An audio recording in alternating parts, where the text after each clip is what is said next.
that. I'm a tennis fanatic too, so when Martina, I'm really screwing this link up, never mind. When Martina Navratilova flew into Britain this weekend, who better to send to interview her than our own Cliff Richard? It seemed like the perfect match.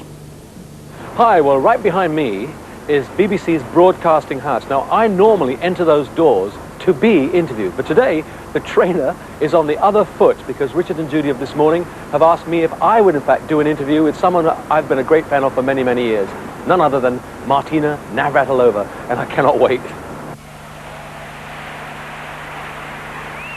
Martina, there isn't a tournament in England at the moment, but you're here, and I know you're not on holiday. You're here, in fact, to launch a brand new book called The Total Zone. Yes. I want to know how the dickens, as a tennis player of your stature, get the idea and then have the time to write a book. Well, that's the whole thing. I didn't get the idea, and I didn't write it.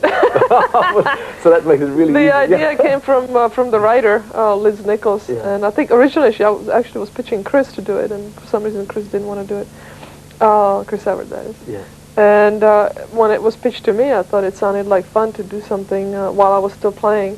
And that's why I needed the writer, because I didn't have the time to write it myself. But I could certainly help put it together. Because I must admit, all the sort of backstage tennis stuff would all come from you, of course. Absolutely. Did Liz allow you to have any ideas thrown in for the plot, or was that... Oh, yeah. Actually, we did the plot independently, and then when we met, they were very similar. Oh, really? And then, of course, the plot is about a young teenage daughter, Phenom, who sort of gets pushed into the game by her parents and has a big fight with them, etc. And then about half a year later, after we came up with the plot, Mary Pierce and her father sort of came into the forefront. That's right. And then the book came out later, so people said, oh, you know, they just wrote what happened, and we actually wrote it before it happened. So. Well, because you've been so close to the game, of course, you kind of seen that, haven't you? I mean, you must have seen that with young players coming along.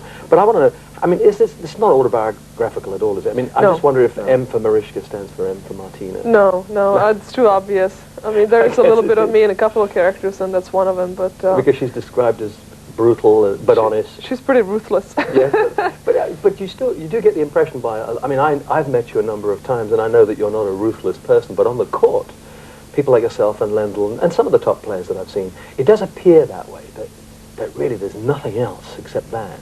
Well, you have to, I mean, it can be said it's ruthless, but, you know, what's the option? Losing? Well, yes, you're right. That's the other shot. You may feel sorry for your opponent, but he would certainly feel more sorry for yourself if you lose. So, you know. Well, you'd still rather be love and love than be love and love yourself. Well, you don't want to be... Well, I used to, when I was beating somebody really badly, I wanted to lose a couple games, but not make it obvious, so they would know that I'm giving it to them. But just because it was terrible to get beaten 0-0. I've been beaten 6-love, 6-love, and it's horrible. Who by? Oh, in juniors, you know. Actually, Chris beat me one time in the final of a tournament. She beat me 6-love, 6-love. Did she really? Yeah, and she didn't give me a game, and really made me mad. Because I thought if the situation was reversed, I could back up just a little bit, so she would win 1 or 2 games, and then I'd finish it off.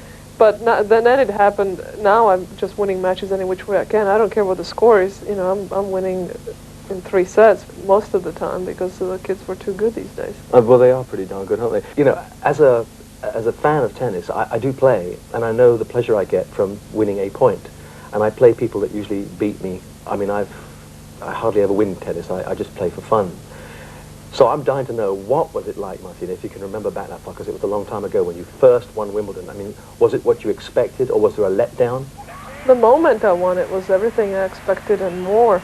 The next day or 2 days or 3 days later, it was a lot less. Because I thought the world was going to stop and say, wow, Martina won Wimbledon, and they didn't give a hoot. Some of us did. They didn't, you know, the stock exchange went on, and the wars went on, and everything went on as previously. They really didn't care whether Chris or Martina won. So now, when you play in the future, obviously the pressure's off you. But I've noticed that in the past, whenever I've watched you play, and I've watched you play a load, it seems to me that it's been really important that you've had a bunch of friends who have kind of supported you through it. I mean, that you can look at, wave at. And I don't know if you remember this, but it made my decade. You were playing on court 2 at Wimbledon, and I was sitting in about the 2nd row. I can't remember who your opponent was, and your friends weren't there, and you caught my eye, and I was suddenly aware that every time you hit a good shot, you looked at me and I went like that. And now, you probably don't remember it, but it made my decade to think, and I suddenly thought, how important is it that you have somebody that you can turn to and go, bad call, or...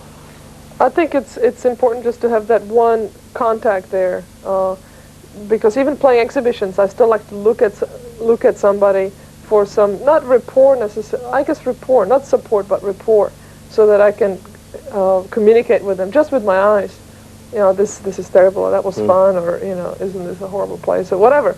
Just to have that connection, because otherwise you're completely on your own. Well, Martina, what can I say? It's been a pleasure to talk to you. Good luck with this book, and good luck with the other 2 books. And I'm dying to know, on your last singles match at Wimbledon, you bent down and you plucked a piece of the grass. Is it still alive, and where is it?